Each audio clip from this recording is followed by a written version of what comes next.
Shalom, jemaat Tuhan kategori kaum ministry. Dimanapun kita berada saat ini, kita percaya bahwa kita dalam keadaan yang baik karena Tuhan Yesus kita baik dalam hidup kita. Semua kita akan menaikkan setiap pujian kita. Mari kita berdoa. Bapa yang baik, terima kasih. Sungguh indah yang Kau lakukan dalam sepanjang kehidupan kami, Tuhan. Terima kasih, Tuhan. Kami tidak bisa membalas setiap kebaikan Tuhan yang Kau berikan dalam kehidupan kami. Biar terus dalam kehidupan kami membawa terus mempersembahkan yang terbaik kepada Tuhan. Kami akan memulai Tuhan setiap pujian kami, kiranya berkenan di hati-Mu, jadi doa yang berbau harum menyenangkan hati Tuhan. Terima kasih Tuhan, hanya dalam nama Tuhan Yesus. Haleluya. Amin. Sungguh indah yang Kau lakukan dalam sepanjang kehidupan kami Tuhan. Sungguh besar pengorbanan-Mu dalam hidup kami.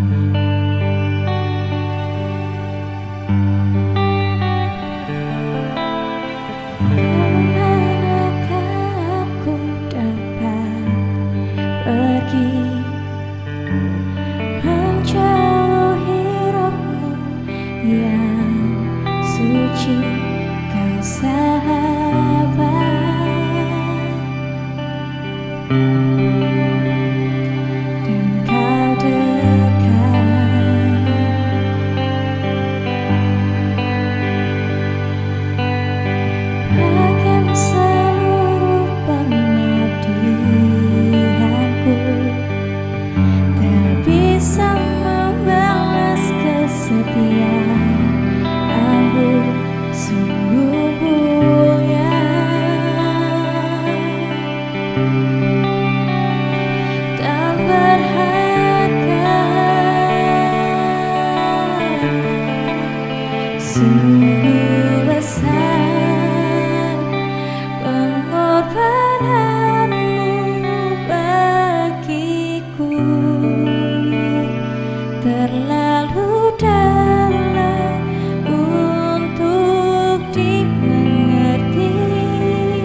Halo, selamat malam Bapak Ibu Jemaat GPP Sawahan yang saat ini sedang mengikuti ibadah kategorikal pendalaman Alkitab. Hari ini kita akan bersama-sama belajar kebenaran firman Tuhan, namun sebelumnya saya mengajak untuk kita bersama-sama bersatu dalam doa. Terima kasih buat kebaikan dan kemurahan Tuhan. Terima kasih buat anugerah dan kasih karunia Tuhan yang begitu besar menaungi setiap kami. Kami boleh setiap hari terus-menerus diperbarui di dalam kebenaran firman-Mu yang menjadi kekuatan bagi kami umat-Mu untuk melangkah hari demi hari dan memiliki pengharapan di dalam nama Tuhan Yesus Kristus. Terima kasih ya Tuhan, di dalam nama-Mu kami akan bersama-sama mengenal kebenaran-Mu dan biarlah ini boleh menjadi satu rema yang tertinggal dan tertanam dalam hidup kami. Dalam nama Tuhan Yesus, amin. Puji nama Tuhan, Bapak Ibu. Malam hari ini kita akan bersama-sama belajar satu kebenaran firman Tuhan yang saya akan berikan judul yaitu tentang berlimpahnya kasih karunia. Bapak Ibu, sebelum kita masuk lebih dalam, saya mengajak untuk kita bersama-sama membuka dan membaca di dalam 1 Petrus, surat 1 Petrus yang pertama, ayat yang ke-1 sampai dengan ayat yang ketiga. Surat Petrus yang pertama, ayat yang 1 sampai dengan ayat yang ketiga. Dari Petrus Rasul Yesus Kristus kepada orang-orang pendatang yang tersebar di Pontus, Galatia, Kapadokia, Asia Kecil dan Bitinia, yaitu orang-orang yang dipilih sesuai dengan rencana Allah, Bapa kita dan yang dikuduskan oleh Roh, supaya taat kepada Yesus Kristus dan menerima percikan darahnya.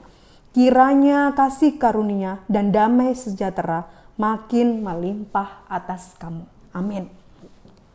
Bapak Ibu, beberapa bulan yang lalu saya bertemu dengan seorang hamba Tuhan yang lama tidak berjumpa. Kemudian ketika saya berkunjung ke daerahnya, kebetulan saya bertemu dengan seorang hamba Tuhan ini.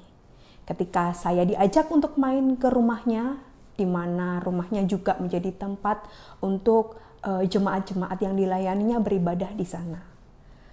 Beliau bercerita luar biasa anugerah Tuhan yang membuat kami hingga seperti ini. Semua karena anugerah Tuhan. Semua karena Tuhan.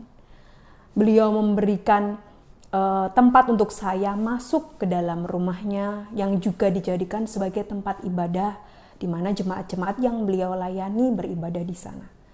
Masuk ke dalam ruangan satu persatu, saya melihat bangunannya seperti ballroom yang begitu megah.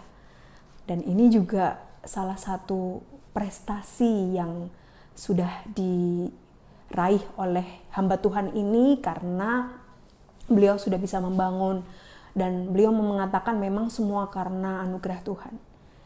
Di dalam dinding-dinding ketika saya masuk di area-area halaman atau di area dalam rumah yang seperti halamannya, di situ sudah terpampang foto-foto Bapak Ibu, foto-foto bangunan. Bagaimana dulu bangunan yang dari yang sederhana, bangunan yang sebelumnya tanah, reot, kemudian menjadi bangunan kecil, dibangun setahap demi setahap, sedikit demi sedikit.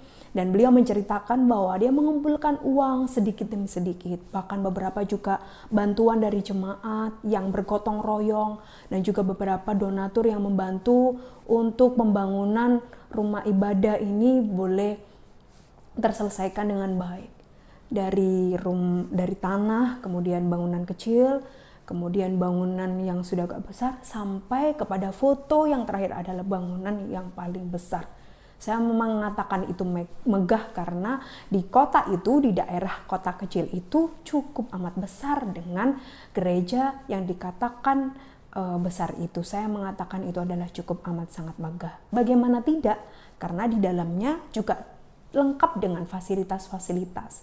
Ada AC, alat musik full band yang sudah bagus dan cukup amat baik. Kemudian ada hall untuk ibadah, seperti WL singer, kemudian untuk pengkhotbah, mimbar yang sedemikian rupa bagus, kemudian mereka rencana akan membuat balkon 2, membangunnya menjadi tingkat 2.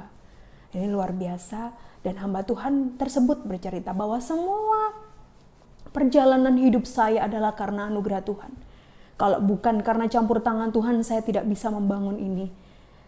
Ya memang semua karena anugerah Tuhan. Kalau bukan campur tangan Tuhan, mungkin manusia mengandalkan manusia, kita tidak tahu apa yang terjadi. Tetapi karena Tuhan menghendaki, maka semuanya akan tepat sesuai dengan apa yang Tuhan mau. Kemudian Bapak Ibu Saudara, tidak cukup sampai cerita tentang pembangunan rumah ibadah atau gereja yang begitu mewah. Beliau menceritakan bagaimana setiap hidupnya, setiap perjalanan hidupnya berumah tangga bersama istri dan juga anak-anaknya, begitu banyak mengalami pertolongan Tuhan. Dan beliau menceritakan bahwa kebahagiaan, keberuntungan yang kami nikmati setiap hari. Tidak ada itu kesedihan-kesedihan karena kami menderita. Tidak ada itu kesedihan-kesedihan karena kami mengalami kerugian. Tidak ada juga kesedihan-kesedihan karena kami mengalami kejahatan atau apapun. Dan itu semua karena anugerah Tuhan. Kami sangat bersyukur, bahagia di dalam Tuhan, senang senantiasa dalam Tuhan.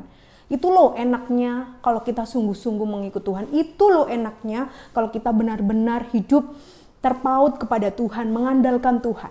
Bapak Ibu, ini memang tidaklah salah. Dan yang saya simpulkan adalah bahwa beliau merasakan kebahagiaan setiap hari. Dan beliau mengatakan bahwa ini semua adalah karena anugerah Tuhan. Karena kemurahan Tuhan, karena kasih karunia Tuhan. Kemudian setelah 1 bulan bertemu dengan hamba Tuhan tersebut, 2 minggu kemudian saya bertemu dengan teman saya yang juga berprofesi sebagai hamba Tuhan di pedalaman, Bapak Ibu Saudara. Pedalamannya tidak terlalu di pedalaman pulau, masih bisa dijangkau di kota. Ini teman saya, rekan saya yang juga sekarang mengabdikan hidupnya untuk menjadi pelayan Tuhan. Ketika saya berkomunikasi, yang disampaikan dan diceritakan adalah kepedihan, penderitaan yang dialami ketika mengiring Tuhan. Ada banyak kesulitan-kesulitan yang harus dihadapi. Sempat teman saya yang berprofesi sebagai hamba Tuhan ini juga, dia mengatakan bahwa apa saya salah menjadi seorang hamba Tuhan sehingga hidup saya seperti ini. Keluarga saya berkata, mana buktinya kalau kamu sukses, mana buktinya kalau kamu bisa bahagia. Hidupmu susah terus, hidupmu sulit terus. Saya nggak pernah lihat kamu sukses seperti teman-temanmu yang lain. Saya tidak pernah melihat atau mendengar kabar kamu bahagia atau mendapatkan kesuksesan. Entah kamu punya rumah sendiri ataupun apapun itu yang ingin didengar oleh keluarganya. Dia bercerita kepada saya. Jadi keluh kesah yang diceritakan, kepedihan, kesulitan, penderitaan di dalam medan pelayanan yang harus dihadapi. Bapak Ibu, ada 2 hal yang berbeda. Satu, hamba Tuhan merasa diberkati ketika memberikan hidup kepada Tuhan dan dia berkata bahwa itu adalah anugerah Tuhan. Lalu teman saya yang juga sebagai hamba Tuhan yang melayani, mengabdikan hidupnya kepada Tuhan, dia berkata bahwa apa salah saya? Apakah salah saya ketika memilih untuk menjadi hamba Tuhan? Dengan penderitaan, kesulitan yang harus dihadapi.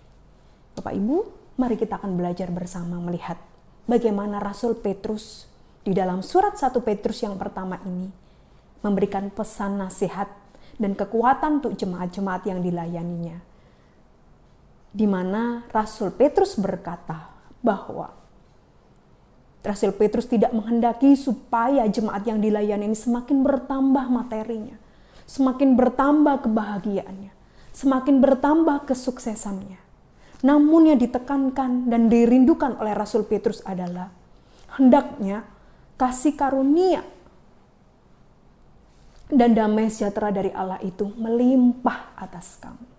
Di ayat yang kedua, di dalam kalimat yang terakhir, di sana Rasul Petrus menegaskan dan mengatakan bahwa kiranya kasih karunia dan damai sejahtera makin melimpah atas kamu.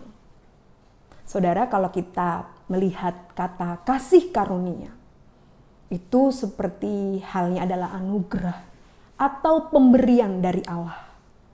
Jadi yang diharapkan Rasul Petrus yang melimpah atas jemaat yang dilayani adalah anugerah Allah atau pemberian dari ilahi yang datangnya dari Allah. Itu yang semakin melimpah. Di sini anugerah atau kasih karunia juga berbicara kehadiran Tuhan Yesus. kehadiran Allah di dalam umatnya, kehadiran Allah di tengah-tengah umatnya, itu juga yang diharapkan oleh Rasul Petrus supaya semakin melimpah atas umat atau jemaat yang dilayani. Bagaimana dengan Bapak Ibu Saudara? Ketika diberkati, saudara dan saya, Bapak Ibu dan saya sama-sama berkata bahwa semua adalah anugerah Tuhan. Ya, amin. Namun ketika penderitaan dan kesulitan atau kekecewaan yang kita terima, sanggupkah Bapak Ibu Saudara dan saya berkata semua adalah kasih karunia dan anugerah Tuhan? Bapak Ibu, Rasul Petrus juga mengajak kita melihat bagaimana penderitaan Kristus itu juga menjadi satu bentuk teladan yang harus diikuti oleh umatnya. Karena Kristus menjadi teladan bagi setiap umatnya, sehingga apa yang dihadapi atau apa yang diterima oleh Kristus saat itu juga harus menjadi teladan bagi kita. Termasuk adalah penderitaan Kristus.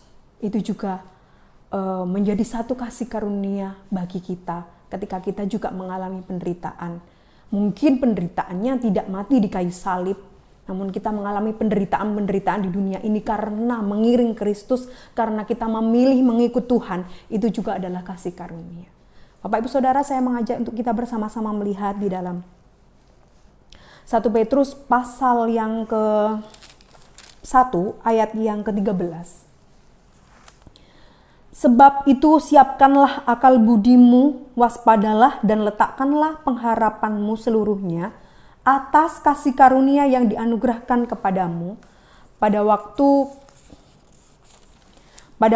penyertaan Yesus Kristus. Bapak Ibu, di sana dikatakan bahwa waspadalah dan letakkanlah pengharapanmu seluruhnya atas kasih karunia yang dianugerahkan kepadamu oleh Yesus Kristus.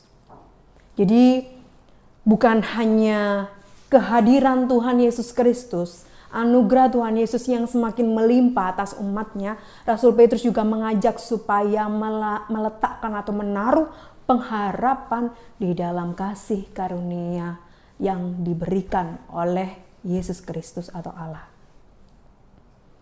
Bapak Ibu, sudahkah kita sudah menaruh harapan atau meletakkan? Meletakkan adalah menaruh dengan tidak ada beban lagi. Kalau masih membawa, Bapak Ibu, kalau membawa seperti halnya ibu-ibu yang belanja, membawa belanjaan itu kita masih membawa, melekat dan masih terasa bebannya. Tapi kalau sudah meletakkan, menaruh dan melepaskan beban. Artinya Bapak Ibu, ketika Bapak Ibu Saudara dan saya mengalami kesulitan, mengalami beban yang besar atau yang berat, sudahkah kita meletakkan kepada anugerah, kasih karunia atau kehadiran Allah itu sendiri bagi hidup kita? Yang mana kehadiran Allah adalah anugerah dan kasih karunia yang besar bagi setiap umat Tuhan yang percaya. Bagi setiap Bapak Ibu di rumah maupun saya. Kehadiran Allah itu menjadi kasih karunia dan anugerah yang besar untuk kita. Nah, ketika kita mengalami kesulitan, ketika mengalami penderitaan, ketika mengalami beban berat, sudahkah Bapak Ibu meletakkan? Meletakkan artinya melepaskan tanpa ada beban lagi dalam hidup kita kepada kehadiran Tuhan dalam hidup Bapak Ibu dan saya. Seringkali kita menaruh atau meletakkan beban itu kepada sesuatu yang kita percayai di dunia. Contohnya, saya begitu percaya kepada suami saya, sehingga apa-apa saya harus cerita kepada suami saya. Saya begitu percaya dengan sahabat saya, sehingga apapun yang terjadi saya harus cerita kepada sahabat saya. Saya begitu percaya kepada saudara saya, ibu saya, mama saya, sehingga ketika apapun yang saya hadapi, saya harus cerita kepada mereka. Tidaklah salah ketika kita memiliki teman untuk bercerita. Namun di sini Rasul Petrus mengajak Bapak Ibu Saudara dan saya, seperti halnya Rasul Petrus mengingatkan jemaat yang dilayani, bahwa meletakkan segala hal, pengharapan kepada kasih karunia atau kehadiran Allah itu sendiri dalam hidup Bapak Ibu Saudara dan saya. Itu menjadi yang keutamaan. Bagaimana dengan Bapak Ibu dan saya? Sudahkah kasih karunia atau kehadiran Allah, pemberian dari Allah itu menjadi pengharapan untuk kita meletakkan segala sesuatu harapan kita di dalam Tuhan. Atau kita mempercayai hal yang lain di luar Tuhan. Nah, hari ini yang ketiga, saya mengajak kita bersama-sama membaca di dalam 1 Petrus pasal yang kedua, ayat yang ke-19 sampai yang ke-20. Sebab adalah kasih karunia jika seorang karena sadar akan kehendak Allah menanggung penderitaan yang tidak harus ia tanggung. Sebab dapatkah disebut pujian jika kamu menderita pukulan karena kamu berbuat dosa? Tetapi jika kamu berbuat baik dan karena itu kamu harus menderita, maka itu adalah kasih karunia pada Allah. Yang ketiga, Bapak Ibu, bagaimana dalam penderitaan kita Allah senantiasa hadir atau bersama dengan kita. Di sana Rasul Petrus mengatakan, ketika Bapak Ibu Saudara dan saya sedang mengalami penderitaan atau sesuatu yang tidak enak yang harus Bapak Ibu tanggung atau harus kita tanggung, bukan karena kesalahan kita, namun karena perbuatan orang lain kita harus menanggungnya. Namun karena perbuatan orang lain kita harus menanggung kerugiannya. Rasul Petrus mengatakan itu juga adalah kasih karunia atau anugerah Allah. Sesuatu yang tidak enak yang kita dapatkan karena kita telah berbuat baik, karena kita telah melayani Tuhan namun kita mendapat sesuatu yang tidak enak. Seperti halnya teman saya ketika memilih untuk menjadi hamba Tuhan, melayani Tuhan, memberikan hidup kepada Tuhan, tidak mendapat apapun yang saat itu diinginkan. Mungkin yang didapat malah penderitaan, yang didapat malah kesulitan, kesusahan, dan air mata. Namun Rasul Petrus mengatakan itu juga pun adalah kasih karunia atau anugerah Allah.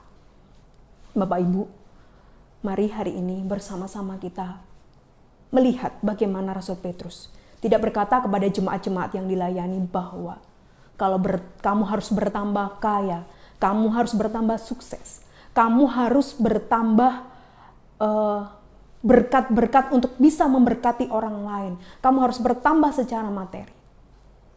Itu bukan menjadi tolak ukur bahwa kehidupan kita penuh dengan kasih karunia Allah. Ketika Bapak Ibu senantiasa bahagia, senantiasa tidak pernah mengalami penderitaan atau kesulitan, apakah itu salah? Tidak. Namun apakah ketika Bapak Ibu mengalami kesulitan, masalah atau beban yang berat, apakah itu juga salah? Itu juga tidak. Tuhan mengizinkan Bapak Ibu bahagia, diberkati. Bahkan Tuhan juga mengizinkan ketika Bapak Ibu harus melewati penderitaan atau kesulitan. Ketika Bapak Ibu melewati itu semua, apakah Bapak Ibu masih menyadari bahwa semua baik ataupun buruk, tidak enak ataupun enak, itu semua adalah kasih karunia Allah? Atau kehadiran Allah dinyatakan dalam hidup kita? Bagaimana Rasul Petrus di sana menekankan bahwa kasih karunia atau kehadiran Allah itu harus melimpah dalam hidup orang percaya. Kehadiran Allah itu juga harus menjadi satu-satunya dasar untuk kita meletakkan pengharapan. Dan yang ketiga adalah kehadiran Allah ada di dalam penderitaan atau kesulitan yang Bapak Ibu hadapi. Bagaimana saat ini Bapak Ibu dan saya memandang kasih karunia Allah? Apakah kita melihat kasih karunia Allah adalah sesuatu yang harus mendatangkan kebahagiaan? Apakah kasih karunia Allah harus mendatangkan keberuntungan? Apakah kasih karunia Allah selalu mendatangkan kebaikan? Namun, kalau itu menjadi tolak ukur bagaimana berlimpahnya kasih karunia dalam hidup Bapak Ibu Saudara dan saya, dan itu semua diukur dari banyaknya kebahagiaan, banyaknya berkat, banyaknya kebaikan yang Bapak Ibu terima, dan itu menjadi tolak ukur bahwa hidup kita penuh kasih karunia. Mungkin ketika menghadapi kesulitan, Bapak Ibu bisa jadi melupakan Tuhan atau bahkan meninggalkan Tuhan. Hari ini saya mengingatkan bersama-sama Bapak Ibu Saudara dan saya, seperti halnya Rasul Petrus mengingatkan dan memberikan pesan kepada jemaat yang dilayaninya, bahwa kasih karunia Allah tidak hanya berbicara hal-hal baik yang kita terima dari Allah, Namun hal-hal yang tidak enak yang kita terima dari Allah, itu jugalah adalah kasih karunia dari Allah. Tuhan Yesus menguatkan Bapak Ibu di rumah, dalam baik ataupun tidak baik, sehat ataupun sakit, enak atau tidak enak, bahagia ataupun susah, Tuhan selalu menguatkan ibu, bapak, dan bersama-sama senantiasa kehadiran Tuhan semakin melimpah dalam hidup bapak, ibu, saudara, dan saya. Puji Tuhan, hari ini saya mengajak kita bersama-sama menutup kebenaran firman Tuhan hari ini di dalam doa. Terima kasih Tuhan, kami bersyukur buat anugerah Tuhan yang kami nikmati dalam kehadiran Allah secara pribadi dalam hidup kami, dalam kehidupan rumah tangga bapak, ibu di rumah. Tolonglah supaya setiap hal atau setiap peristiwa yang dialami oleh kami, baik atau tidak baik, susah ataupun senang, sadarkan kami bahwa itu adalah kasih karunia atau anugerah Allah. Dan kami menikmati kehadiran Allah dalam kebahagiaan kami maupun dalam kesulitan yang kami hadapi. Sehingga kami tetap kuat dalam menghadapi apapun bersama-sama dengan Tuhan. Terima kasih Tuhan, di dalam nama Tuhan Yesus Kristus. Haleluya. Amin.